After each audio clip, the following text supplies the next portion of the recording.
আসসালামু আলাইকুম সুপ্রিয় দেশবাসী। সামনে পিছে মুরাদ লীগ, শেখ হাসিনার আওয়ামী লীগ। মুরাদ লীগ কিন্তু পিছন দিক দিয়ে খেলাটেলা করে সে কিন্তু শেখ হাসিনার পিছন দিক দিয়ে পালিয়ে গেছে। কিন্তু মুরাদের যে লেডি ভার্সন, সে মেহের আফরোজ শাওন কিন্তু রয়ে গেছে। আপনারা কি মেহের আফরোজ শাওনের বক্তব্য শুনে বিচলিত হয়েছেন, অবাক হয়েছেন? আমি কিন্তু মোটেই অবাক হইনি। এটাই আওয়ামী লীগ, এটাই আওয়ামী লীগের চারিত্রিক বৈশিষ্ট্য। সে জুলাই সিডিআই বলে কটূক্তি করেছে, পর্ণ উক্তি করেছে। আপনারা বিচলিত হন কেন? যারা বলে জুলাই সুদি, তাদের বাবা নরেন্দ্র মোদী। এরা হচ্ছে নরেন্দ্র মোদীর সন্তান। বুঝতে পেরেছেন? আপনারা মেহের আফরোজ শাওনের কাছ থেকে এর চেয়ে বেশি কিছু আশা করবেন না। সে তার শিশু সন্তানকে নিয়ে যেভাবে তার অর্ধনগ্ন শরীর নিয়ে ঘুরে বেড়ায়, আপনারা জানেন পুরুষ মানুষ চরিত্রগতভাবে বেশিরভাগ মানুষই কত খারাপের খারাপ। এরা বলাৎকার পর্যন্ত করে দেয়। ঠিক আছে? কত নোংরা কাজ বলাৎকার। একটা মানুষের মলদ্বার দিয়ে মল ত্যাগ করে, সেখানে পর্যন্ত বলাৎকার করে, অর্থাৎ সেখানে পর্যন্ত যৌনাঙ্গ ঢুকিয়ে দেয়। বুঝতে পেরেছেন? ভারতে তো গুইসাপকে পর্যন্ত ধর্ষণ করে। কিছুদিন আগে দেখলাম কুকুরকেও নাকি ধর্ষণ করে দিয়েছে। কুকুর যেহেতু প্রাণীর পর্যায়ে, এখন কুকুরকে কি ধর্ষণ বলা যাবে না সেটার জন্য আলাদা শব্দ প্রয়োগ করতে হবে, সেটা বুঝতে পারতেছি না। আচ্ছা, যা হোক, মেহের আফরোজ যে জুলাই সিডিআই বলল, তো সে তো ভদ্র ভাষায় বলেছে। এদেশের আপামর জনতা যারা সুশিক্ষিত, সভ্য, রুচিশীল, যারা Facebook, YouTube, Twitter, Instagram, TikTok এগুলো চালায়, ভিডিও আপলোড করে, তারা কিন্তু মেহের আফরোজ শাওনের যে পর্ণ, কুরুচিপূর্ণ, অশ্লীল বক্তব্য, সেটার অন্তর্নিহিত তাৎপর্য বুঝে ফেলেছে। সবাই পুরো সোশ্যাল মিডিয়া গরম করে ফেলেছে। তাদের বিদ্রোহের জ্বালাময়ী বক্তব্য টেক্সট, কমেন্ট এবং কন্টেন্ট আকারে সারা দেশে ছড়িয়ে পড়েছে। মেহের আফরোজ শাওনরা হচ্ছে আওয়ামী পরিবারের সদস্য।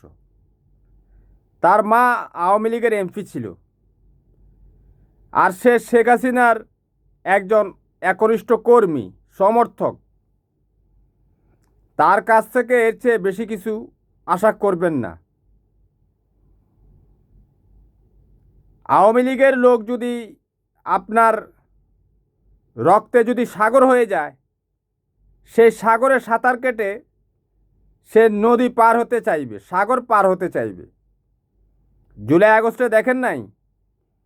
শুধু জুলাই আগস্ট কেন, 15 বছর 7 মাস থেকে সে আমাদের দেশপ্রেমিক সেনা অফিসারদেরকে রক্তে রঞ্জিত করার পর থেকে সেই 5 আগস্টের নতুন সূর্যোদয়ের দিন পর্যন্ত এদেশের মানুষের রক্ত ঝরেছে। আওয়ামী প্রত্যেকটা সমর্থক সে রক্তে সাঁতার কেটেছে। আওয়ামী সমর্থকগুলো দাঁত কেলিয়ে হেসেছে। আপনার ঘর পোড়ার মধ্যে তারা আলু পোড়া দিয়ে খেতে বসে থাকবে। আপনার পাশে যে আওয়ামী লীগটা আছে না, সেও একই চরিত্রের। যত আপনার জানের জিগার বন্ধু হোক না কেন, শেখ মুজিবের যে একটা পোস্টার আছে না, সেই পোস্টারের মূল্য কিন্তু, শেখ মুজিব তো 1975 সালের 15 আগস্ট জয় বাংলা হয়েছে, তার অস্তিত্ব বিপন্ন হয়ে গেছে। তার যে পোস্টারটা তৈরি হয় না এই কাগজে, নিউজ প্রিন্টে, সেই কাগজের মূল্যও কিন্তু এ দেশের মানুষের কোনো মানুষের জীবনের মূল্যর চেয়ে অনেক বেশি। বুঝতে পেরেছেন? শেখ মুজিবের ছাপা একটা কাগজের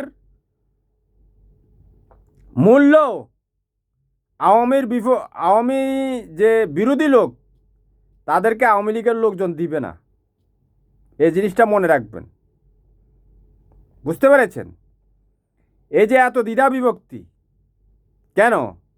এই শেখ মুজিবের বক্তৃতা, এই বক্তৃতা শুনেই কিন্তু আপনার মাথা পাঠিয়ে দিবে। আপনি শুধু দেখবেন। তো মেহের আফরোজ শাওন যে বলেছে জুলাই সিডিআই, এটা পণ্য উক্তি, কিন্তু পৃথিবীর প্রত্যেকটা মানুষই কিছু না কিছু পণ্য সম্বন্ধে তার অভিজ্ঞতা রয়েছে। নইলে 800 কোটি মানুষ ফয়দা হলো কিভাবে? বুঝতে পেরেছেন? এটা নিয়ে অত হইচই করার কিছু নেই। হইচই করে কি করবেন? এই মেহের আফরোজ শাওন এই ক্যাটাগরিরই মানুষ, শেখ হাসিনা ক্যাটাগরির মানুষ। আপনারা অনেকেই জানেন, অনেকেই বলে যে বিশিষ্ট কথা সাহিত্যিক হুমায়ুন আহমেদের লেখনীতে বাস্তবতা নেই, তারপর প্রাণ শক্তি নেই,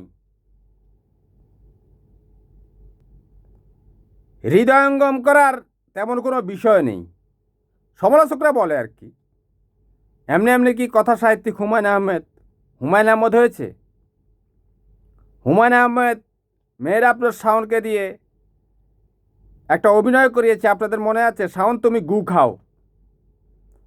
অর্থাৎ মেহের আফরোজ শাওন যে থার্ড ক্লাস ক্যাটাগরির একটা মেয়ে, এটা হুমায়ুন আহমেদ সাহেব তার দূরদৃষ্টি দিয়ে, তার অন্তর্চক্ষু দিয়ে উপলব্ধি করেছে, চিনতে পেরেছে। বুঝতে পেরেছেন? এখন অনেকে মেহের আফরোজের শাওনের পক্ষে দাঁড়িয়েছে আর কি, যে নারী হিসেবে নাকি তাকে বুলিং করা হচ্ছে। একজন নারী হয়ে সে যেভাবে এই জুলাই নিয়ে তার কুরুচিপূর্ণ পণ্য উক্তি করেছে, যে স্ট্যাটাস দিয়েছে, এটা শিষ্টাচারের বাইরে। মেহের আফরোজ শাওন একজন নারী, নারী হচ্ছে সভ্যতার প্রতীক। এই সভ্যতার যে সৃষ্টিজগৎ টিকে আছে নারীর এক হৃদয় বিদারক, এক স্বার্থহীন এক যুদ্ধের কারণে। নারী নিজের জীবনের ঝুঁকি নিয়ে সন্তান প্রসব করে, আর সেই সন্তান কিন্তু পৃথিবীতে বিচরণ করে। এই যুদ্ধে নারী একাই লড়াই করে। পুরুষ শুধু তার সিমেন্টটা, শুক্রাণুটা দেয়, এরপরের বাকি যুদ্ধটা একাই নারী চালিয়ে যায়।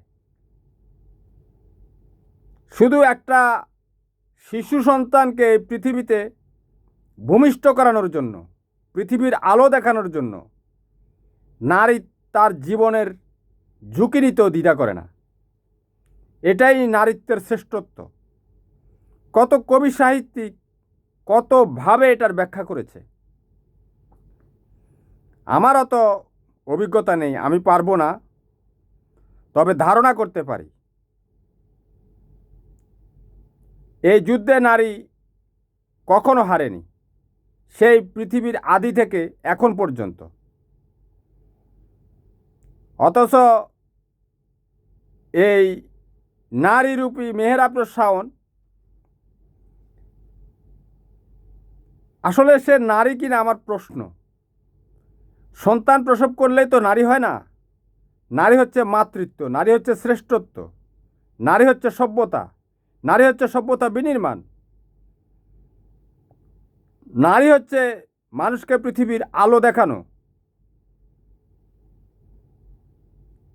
এক অদৃশ্য বলা যাবে না, মানে আর কি ব্যাখ্যা করব। আমি ভাষা খুঁজতে পাচ্ছি না।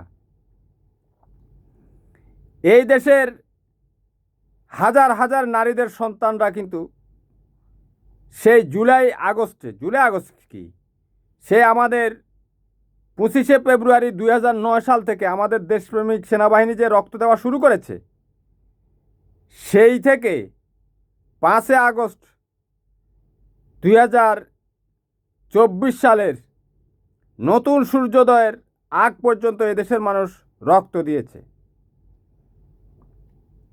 বুঝতে পেরেছেন? আওয়ামী সদস্যদেরকে যদি আপনি এই রক্তের মধ্যে নামিয়ে দেন, তারা সাঁতার কেটে নদী পার হয়ে যাবে। তারা ঘর পোড়ার মধ্যে আলু পোড়া খেতে অনেক সিদ্ধহস্ত। যখন এই দেশের মানুষের রক্ত ঝরছিল, লাশ পড়ছিল, আপনার আশেপাশের আওয়ামী লীগরা ওরা খুশিতে কিন্তু আত্মহারা ছিল। বুঝতে পেরেছেন? এটা আমি গ্যারান্টি দিয়ে বলতে পারি। এরা হাসছিল, এরা প্রত্যেকটা আওয়ামী লীগ। আমি বলেছি না, ওদের আব্বা শেখ মুজিবের ছাপা একটা পোস্টারের মূল্যও কিন্তু আপনাকে আমাকে দিবে না, সেটা তারা দেখিয়েছে। মেহের আফরোজ শাওন তাদেরই একজন, সে এভাবেই বেড়ে উঠেছে। এদেশের মানুষকে ঘৃণা করেই বেড়ে উঠেছে। আজকেও দেখলাম সে মালচিত্রের মধ্যে সাক্ষাৎকার দিতেছে মুক্তিযুদ্ধ নিয়ে। বুঝতে পেরেছেন? ও মুক্তিযুদ্ধের চেতনাধারী। জুলাই আগস্ট নাকি মুক্তিযুদ্ধ বিরোধী, অর্থাৎ তাদের বয়ান রেডি। ওই যে শেখ হাসিনা বলে গেছে রাজাকারের নাতিপুতি। এই দেশের ভারতীয় ব্যাসবস্যার সন্তানেরা, ভারতীয়কেও বলবো, 1971 সালে আমাদের দেশে পাকিস্তানি হানাদার বাহিনীর বিরুদ্ধে 25শে মার্চ কাল রাতে যে লড়াইটা শুরু হয়েছিল, সে লড়াইয়ের আগে কিন্তু শেখ হাসিনার আব্বা, আওয়ামী লীগের আব্বা শেখ মুজিব সাহেব 7 মার্চ একটা বক্তৃতা দিয়েছিল। বুঝছেন? তারা মনে করে এই বক্তৃতায় মুক্তিযুদ্ধ। বুঝতে পেরেছেন? বক্তৃতা শুনেছে তো। তো এদের কাছ থেকে বেশি কিছু আশা করবেন না। এই নোংরা হিংস্র এই মহিলা এখনও যে তার শারীরিক, তার শিশু সন্তানকে নিয়ে যেভাবে সে শরীর প্রদর্শন করে ঘুরে বেড়ায়, যেটা মানবতা বিবর্জিত, কুরুচিপূর্ণ। যে দেশে, পৃথিবীর সব দেশে, অনেক দেশে তো লুক্সেমবার্গের প্রেসিডেন্টও সমকামী, প্রধানমন্ত্রীও সমকামী, অর্থাৎ পুরুষে পুরুষে বিয়ে করে আর কি। পুরুষে পুরুষে বিয়ে করলে কি হয় বুঝেন নাই? আমাদের দেশে তো ওদিন নিউজে দেখলাম যে একটা প্রতিষ্ঠানের মধ্যে প্রায় শতাধিক শিশু মাদ্রাসা ছাত্রকে বলাৎকার করে দেওয়া হয়েছে, যেখানে মানুষ মলদার পর্যন্ত ছাড়ে না। কত নোংরা এবং কুরুচিপূর্ণ। মানুষ মুখোশের আড়ালে কত যে দুর্দশাগ্রস্ত, এটা আপনি অনুমানও করতে পারবেন না। সেখানে মেহের আফরোজ শাওনরা যেভাবে তার শিশু বাচ্চাকে নিয়ে এই অর্ধনগ্ন অবস্থায় শাড়ি পরে ঘুরে বেড়াচ্ছে, তার শরীরের বেশিরভাগ অংশই দেখা যাচ্ছে। আসলে এগুলো হচ্ছে মানুষকে এই যৌনতার দিকে ধাবিত করা, মানুষের ওই যৌন সুড়সুড়ি দেওয়া। বুঝতে পেরেছেন? 2 বছর, 5 বছর, 7 বছরের শিশুকে ধর্ষিত বা ধর্ষণ করে দেওয়া হচ্ছে। সেখানে একজন নারী, অর্থাৎ একজন নারীর মধ্যে পুরুষ কী খোঁজে? যৌনতা খোঁজে। এরা মানুষদেরকে যৌন উস্কানি দেয়। কত নোংরা! এরা জানে। অভিনয় শিল্পী তো, তার তো বয়স কম হয়নি, তার ছেলের তো বয়স হয়ে গেছে প্রায় কত 14-15 তো হবেই, নাকি আরও বেশি হবে। তাহলে বুঝেন না, সেও তো একজন যৌন যোদ্ধা। বাচ্চা কাচ্চা কয়েকটা ফয়দা করেছে না? তো জুলাই সিডিআই সে তো বুঝে, যারা বলে জুলাই সুদি তাদের বাবা নরেন্দ্র মোদী। আল্লাহ হাফেজ, ভালো থাকবেন। পরবর্তীতে অন্য বিষয়ে আলোচনা হবে।